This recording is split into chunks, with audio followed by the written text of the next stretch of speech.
Welcome to another episode of My Weird Prompts, an AI-generated podcast featuring the random prompts of Daniel Rosehill as answered by a revolving cast of friendly AI characters.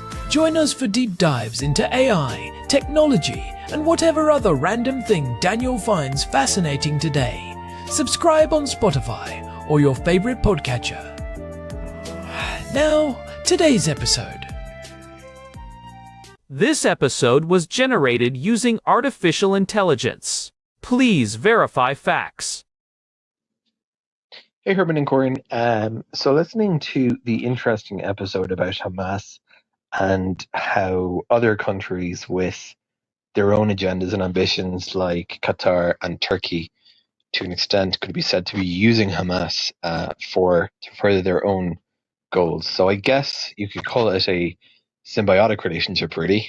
Hamas is clearly benefiting from the convenient location that Qatar offers to them, and to the global connectivity that Turkey offers them, as well as other things. And in return, so those states are getting access, influential and regional access, as you put it. One of the topics we touched upon there was back-channel diplomacy. I think it's a great topic to dive into in another episode. The term is used to describe unofficial negotiating channels between parties that might not have diplomatic relations. And I think it's been talked about to a great extent in the Israeli-Palestinian context, in which sometimes prior to peace agreements or with countries with which Israel does not have any kind of ties, the emergence of official ties might be preceded by back channels, or sometimes they can just be going on as parallel tracks to formal diplomacy. There's been a book written about it, I believe, which I unfortunately have not read, nor can I remember the name of for that reason, but which I'm sure will eventually make its way onto my Kindle. So, Herman and Corn, I'd love to know a little bit more about back-channel diplomacy. It's a term we hear quite a bit in the media. How exactly is it initiated? If we have two countries who aren't speaking to one another, but they want to exchange messages, how does each side verify that the other is legitimate? For example, if I were to take a holiday, hypothetically,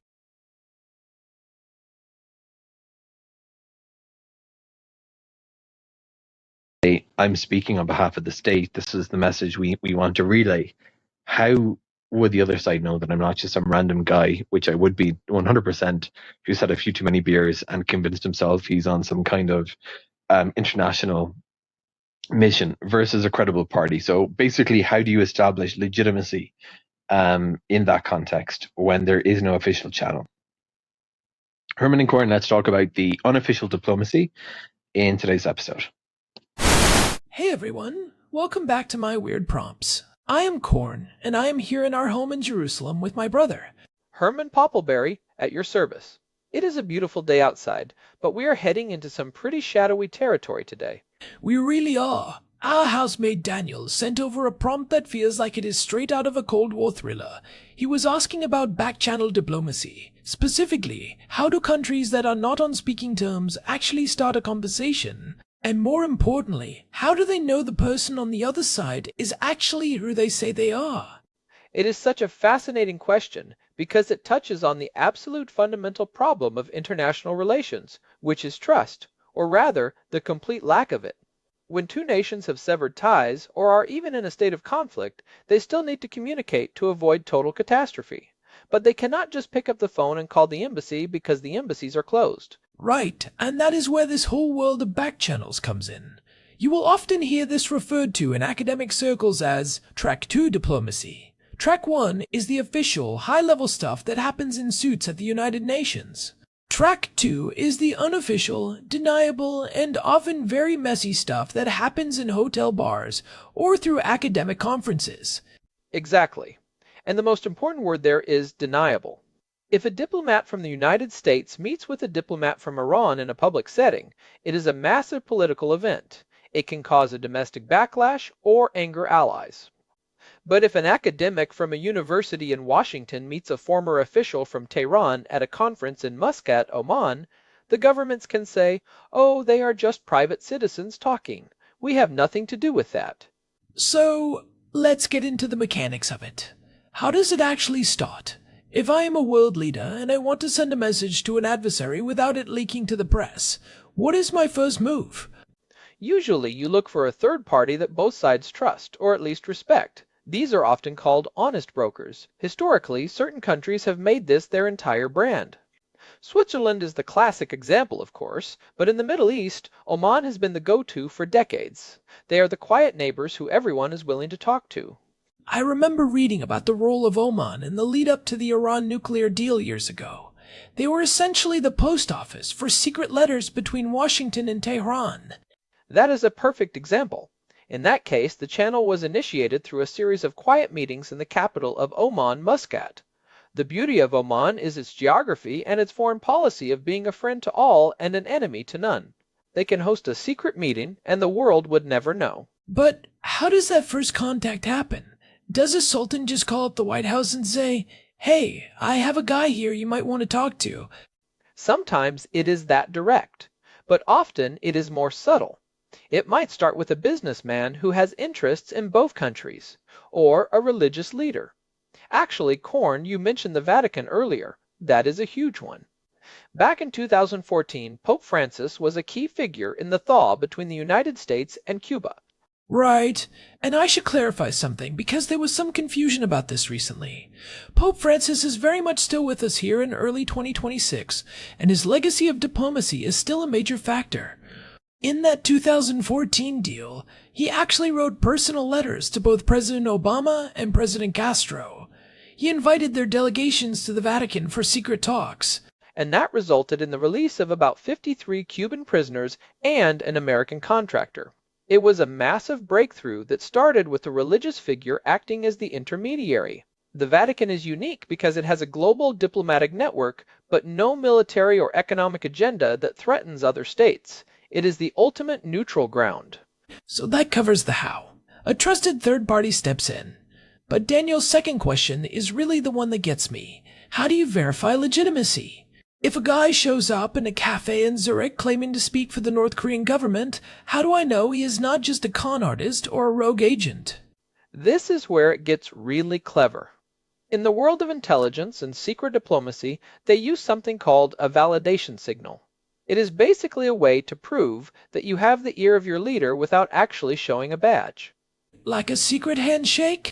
Not quite a handshake, but more of a public gesture. Let's say I am the secret envoy. I tell you, if my message is truly from the president, he will use a specific, slightly unusual phrase in his public speech tomorrow. Or he will wear a specific color of tie during his televised address. That is brilliant. It is a signal that is visible to everyone, but only meaningful to the two people in the secret meeting. It provides absolute proof of access. Exactly. I remember a story from the Cold War where a secret contact told an American official that the Soviet leader would mention a specific historical date that had no obvious relevance to the speech. When he said it, the Americans knew the contact was legitimate. It is a way of bridging the gap between a private conversation and public power. It also protects the channel. If the guy is a fake, the leader just gives his normal speech and nothing happens. No harm done. But if he is real, the signal is sent. There is also the verification through action. This is more common when things have progressed a bit further. For example, the United States might share a very specific piece of intelligence with an adversary through a back channel to prove they are serious. Oh, like that incident in January of 2024? The US actually warned Iran about a planned bombing by ISK in the city of Kerman. Precisely.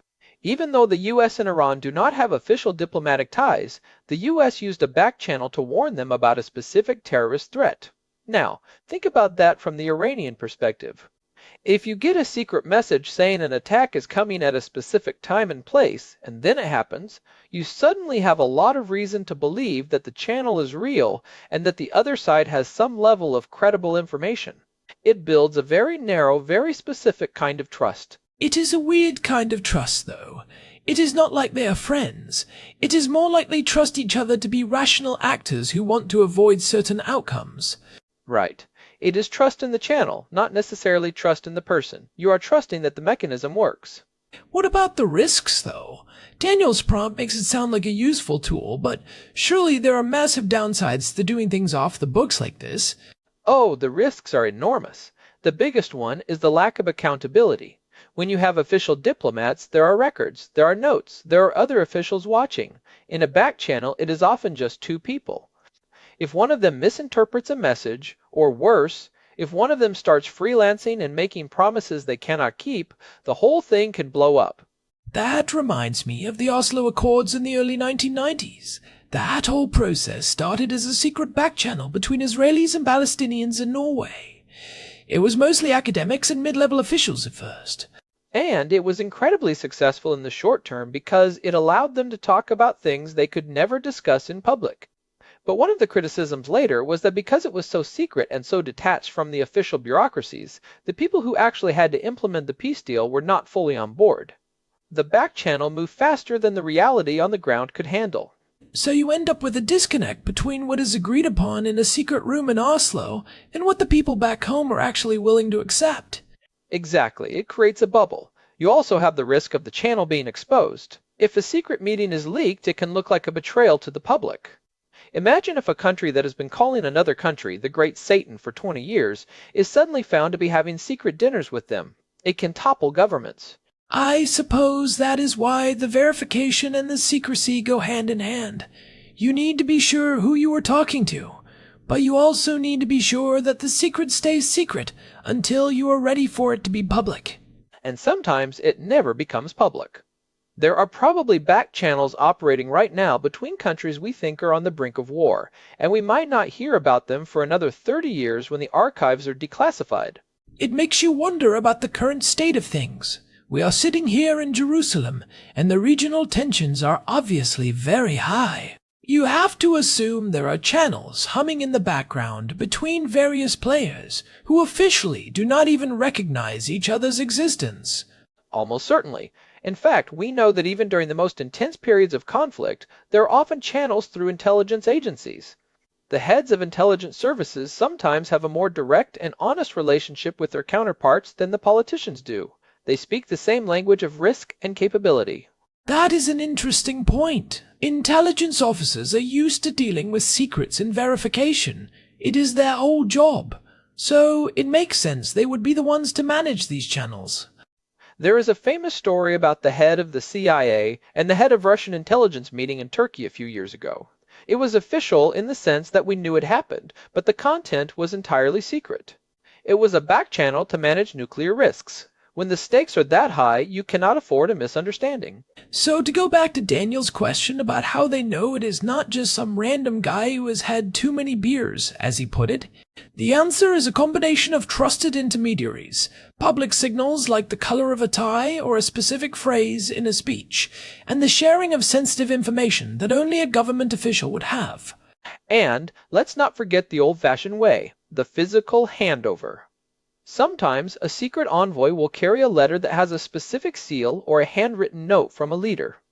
Even in the age of digital encryption, there is something very hard to fake about a physical object that has traveled through a secure chain of custody. It is like the modern version of the king's signet ring. Exactly. Some things never change. The technology of communication has evolved, but the psychology of trust and verification is still very ancient. You need a sign, you need a witness, and you need a reason to believe. It is also worth mentioning that sometimes these channels are initiated by people who are not even in government. We call this Track 3 diplomacy. This is where ordinary citizens, like artists or athletes, start breaking the ice. Like ping-pong diplomacy between the US and China in the early 1970s. That is the classic example. A simple sports exchange paved the way for Henry Kissinger's secret trip to Beijing, which then led to Nixon's official visit. It started with a bunch of table tennis players. It is a way of testing the public's reaction. If the public is okay with the sports team visiting, maybe they will be okay with the diplomat visiting. It is a slow, incremental way of building a bridge. And it provides that same deniability. If the ping pong team is treated badly, the government can just say, oh, that was a mistake by a private sports organization, we are not responsible. It is a very sophisticated game of chess, but instead of just 2 players, you have thousands of players, and many of them are wearing masks. It really is. And for those of us watching from the outside, it can be frustrating because we only see the official moves. We do not see the whispers in the hallway or the secret letters being passed in Muscat or Zurich. But those whispers are often what keep the world from falling apart. I think that is a really important takeaway. We often think of diplomacy as these big grand summits, but the most important work is often the quietest. It is the work that happens when nobody is looking. And it requires a huge amount of courage, honestly, to be the one to reach out to an enemy, knowing that if you are caught, you might be branded a traitor. It takes a certain kind of person to operate in those shadows. It makes me think about the role of technology in this now. With all the surveillance and digital footprints we have in 2026, is it even possible to have a truly secret meeting anymore? It is much harder, that is for sure. Facial recognition, satellite tracking, signal intelligence, it is a nightmare for a secret envoy. But that just means they have to get more creative. Maybe they meet in a place that is already crowded and noisy. Or they use very low-tech methods. Sometimes the most secure way to send a message today is a handwritten note delivered by a person who is not carrying a smartphone.